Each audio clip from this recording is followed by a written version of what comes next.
अस्सलाम वालेकुम यार।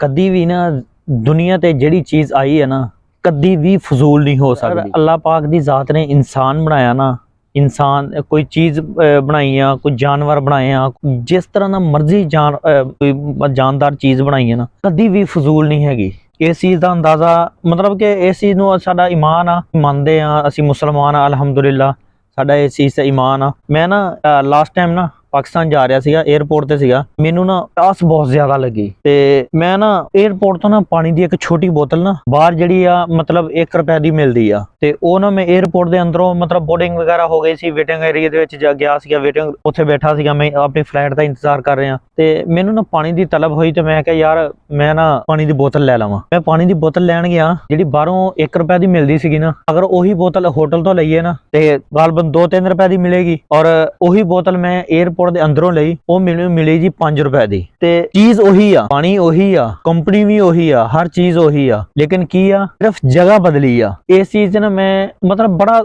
ਮੈਂ ਹੈਰਾਨ ਰਹਿ ਗਿਆ ਕਿ ਯਾਰ 1 ਰੁਪਏ ਦੀ ਬੋਤਲ ਉਹੀ ਜਿਹੜੀ ਅਸੀਂ ਉੱਥੋਂ ਆਮ ਲੈ ਕੇ ਪੀਨੇ ਆ, ਉਹੀ ਚੀਜ਼ ਆ, ਉਹੀ ਹਰ ਸ਼ੈ ਆ, ਤੇ ਯਾਰ ਇਹਦਾ ਰੇਟ ਇੰਨਾ ਕਿਉਂ ਆ। ਫਿਰ ਨਾ ਮੈਨੂੰ ਬੈਠੇ ਬੈਠੇ ਨਾ ਮੇਰੇ ਜ਼ਿਹਨ ਚ ਆਈ ਕਿ ਮੈਂ ਕਿਹਾ ਯਾਰ ਚੀਜ਼ ਉਹੀ ਗੱਲ ਜਿਹੜੀ ਮੈਂ ਪਹਿਲੇ ਕੀਤੀ ਆ ਕਿ ਚੀਜ਼ ਕੋਈ ਵੀ ਮਾੜੀ ਨਹੀਂ ਹੁੰਦੀ। ਜਿਹੜੀ ਚੀਜ਼ ਅੱਲਾਹ ਪਾਕ ਨੇ ਤਖਲੀਕ ਕਰ ਦਿੱਤੀ ਨਾ, ਜਿਹੜੀ ਚੀਜ਼ ਦੁਨੀਆ ਤੇ ਭੇਜ ਦਿੱਤੀ ਆ, ਉਹ ਫਜ਼ੂਲ ਕਦੀ ਵੀ ਨਹੀਂ ਹੈ, ਕਿਉਂਕਿ ਉਹ ਜ਼ਾਤ ਬਿਹਤਰ ਜਾਣਦੀ ਹੈ ਜਿਹੜੀ ਚੀਜ਼ ਬਿਹਤਰ ਹੈ ਨਾ ਇਨਸਾਨ ਵਾਸਤੇ ਤੇ ਜਿਹੜੇ ਰਹਿਣ ਵਾਲੀਆਂ ਕੋਈ ਵੀ ਮਖਲੂਕ ਹੈ ਨਾ, ਇੱਕ ਚੀਜ਼ ਦੂਸਰੀ ਚੀਜ਼ ਵਾਸਤੇ ਫਾਇਦੇਮੰਦ ਜ਼ਰੂਰ ਹੈਗੀ ਹੈ। ਇਸ ਚੀਜ਼ ਦਾ ਤਾਂ ਸਾਡਾ ਯਾਨੀ ਕਿ ਅਸੀਂ ਮੰਨਦੇ ਵੀ ਆ, ਹਰ ਚੀਜ਼ ਕਿਸੇ ਨਾ ਕਿਸੇ ਫਾਇਦੇ ਵਾਸਤੇ ਹੈਗੀ ਆ। ਬੇਸ਼ੱਕ ਇੱਕ ਮਤਲਬ ਘਾਸ ਹੀ ਕਿਉਂ ਨਹੀਂਗਾ ਜਾਂ ਕਹਿ ਲਓ ਕਿ ਕੋਈ ਇੱਕ ਚਿਊਂਠੀ ਕਿਉਂ ਨਹੀਂ ਗੀ, ਯਾਰ ਹਰ ਚੀਜ਼ ਫਾਇਦੇਮੰਦ ਆ, ਇੱਕ ਕੋਈ ਨਾ ਕੋਈ ਦਾ ਫਾਇਦਾ ਜ਼ਰੂਰ ਹੈ। ਲੇਕਿਨ ਪਾਣੀ ਆ, ਪਾਣੀ ਤੋਂ ਬਗੈਰ ਇਨਸਾਨ ਜ਼ਿੰਦਾ ਰਹਿ ਹੀ ਨਹੀਂ ਸਕਦਾ ਔਰ ਪਾਣੀ ਦਾ ਹਰ ਇਨਸਾਨ ਦੀ ਜ਼ਰੂਰਤ ਆ। ਫਿਰ ਨਾ ਮੇਰੇ ਜ਼ਿਹਨ ਚ ਆਇਆ, ਮੈਂ ਕਿਹਾ ਯਾਰ ਸਿਆਣੇ ਸਹੀ ਕਹਿੰਦੇ ਆ ਕਿ ਅਗਰ ਇੱਕ ਜਗ੍ਹਾ ਤੇ ਤੁਹਾਡੀ ਅਹਿਮੀਅਤ ਨਹੀਂ ਨਾ ਹੈਗੀ, ਮਤਲਬ ਇੱਕ ਜਗ੍ਹਾ ਤੇ ਤੁਹਾਡੀ ਕੋਈ ਕਦਰ ਨਹੀਂ ਹੈਗੀ, ਤੁਸੀਂ ਬੁਰੇ ਨਹੀਂ ਗੇ, ਤੁਸੀਂ ਅੱਛੇ ਆ, ਲੇਕਿਨ ਤੁਹਾਨੂੰ ਜ਼ਰੂਰਤ ਕੀ ਆ, ਸਿਰਫ ਜਗ੍ਹਾ ਬਦਲਣ ਦੀ ਜ਼ਰੂਰਤ ਆ। ਜਿਸ ਟਾਈਮ ਤੁਸੀਂ ਜਗ੍ਹਾ ਬਦਲੋਗੇ ਨਾ ਤੇ ਤੁਹਾਡੀ ਅਹਿਮੀਅਤ ਵੀ ਹੋਏਗੀ, ਤੁਹਾਡੀ ਕਦਰ ਵੀ ਹੋਏਗੀ। ਜਿੱਥੇ ਤੁਹਾਡੀ ਮਤਲਬ 1 ਰੁਪਏ ਕੀਮਤ ਆ ਨਾ, ਮਿਸਾਲ ਦੇ ਰਿਹਾ, ਉਹਦਾ ਹਰ ਇਨਸਾਨ ਕਰੋੜਾਂ ਚੋਂ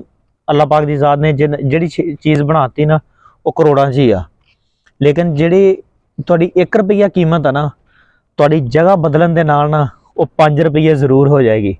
ਇਸ ਚੀਜ਼ ਦਾ ਇਸ ਚੀਜ਼ ਨੂੰ ਮੈਂ ਮੰਨਦਾ। ਹੁਣ ਉਹੀ ਪਾਣੀ ਦੀ ਬੋਤਲ ਬਾਹਰੋਂ ਅਗਰ ਦੁਕਾਨ ਤੋਂ ਮਤਲਬ ਪਾਕਿਸਤਾਨ ਹੀ ਲਾ ਲਓ ਯਾਰ, ਪਾਕਿਸਤਾਨ ਅਗਰ ਉਹ ਸਾਨੂੰ 100 ਰੁਪਏ ਦੀ ਮਿਲਦੀ ਹੈ ਨਾ ਬਾਹਰੋਂ, ਅਗਰ ਅਸੀਂ ਕਿਸੇ ਹੋਟਲ ਤੋਂ ਜਾ ਕੇ ਲੈਨੇ ਨਾ ਤਾਂ ਸਾਨੂੰ 150 ਦੀ ਮਿਲਣੀ ਆ। ਅਸੀਂ ਉਹੀ ਬੋਤਲ ਅਗਰ ਅਸੀਂ 에ਅਰਪੋਰਟ ਦੇ ਅੰਦਰੋਂ ਜਾ ਕੇ ਲੈਨੇ ਆ, ਉਹੀ ਬੋਤਲ ਸਾਨੂੰ 500 ਦੀ ਮਿਲਣੀ ਆ। ਉਹਦੀ ਵਜ੍ਹਾ ਕੀ ਆ, ਜਗ੍ਹਾ ਬਦਲੀ ਆ। ਬਾਕੀ ਪਾਣੀ ਵੀ ਉਹੀ ਆ, ਕੰਪਨੀ ਵੀ ਉਹੀ ਆ, ਚੀਜ਼ ਵੀ ਉਹੀ ਆ, ਸਿਰਫ ਜਗ੍ਹਾ ਬਦਲਣ ਦੇ ਨਾਲ ਜਿਹੜੀ ਚੀਜ਼ ਦੀ ਅਹਿਮੀਅਤ ਆ ਨਾ ਉਹ ਹਮੇਸ਼ਾ ਵੱਧ ਜਾਂਦੀ ਆ। ਸਿਆਣਿਆਂ ਦੀ ਕਹੀਆਂ ਹੋਈਆਂ ਗੱਲਾਂ ਕਦੀ ਵੀ ਫਜ਼ੂਲ ਨਹੀਂ ਆ ਔਰ ਕਦੀ ਵੀ ਰੱਦ ਨਹੀਂ ਕੀਤੀਆਂ ਜਾ ਸਕਦੀਆਂ, ਕਿਉਂਕਿ ਯਾਰ ਸਿਆਣੇ ਨੇ ਨਾ ਹਮੇਸ਼ਾ ਜ਼ਿੰਦਗੀ ਗੁਜ਼ਾਰੀ ਹੁੰਦੀ ਆ, ਜ਼ਿੰਦਗੀ ਦੇ ਤਜਰਬੇ ਹੁੰਦੇ ਆ ਕਿ ਜਿਹੜੇ ਸਾਨੂੰ ਉਹਨਾਂ ਕੋਲੋਂ ਸਿੱਖਣ ਵਾਸਤੇ ਮਿਲਦੇ ਆ ਔਰ ਉਹਨਾਂ ਦੀਆਂ ਗੱਲਾਂ ਦੇ ਵਿੱਚ ਵਜ਼ਨ ਹੁੰਦਾ।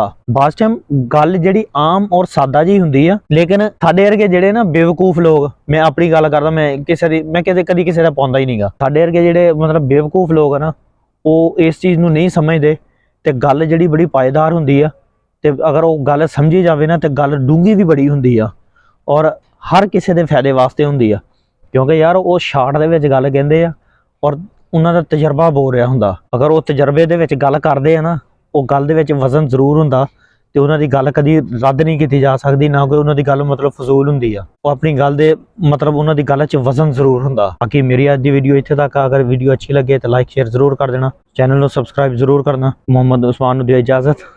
ਅੱਲਾਹ ਹਾਫਿਜ਼। ਪਾਕਿस्तान जिंदाबाद।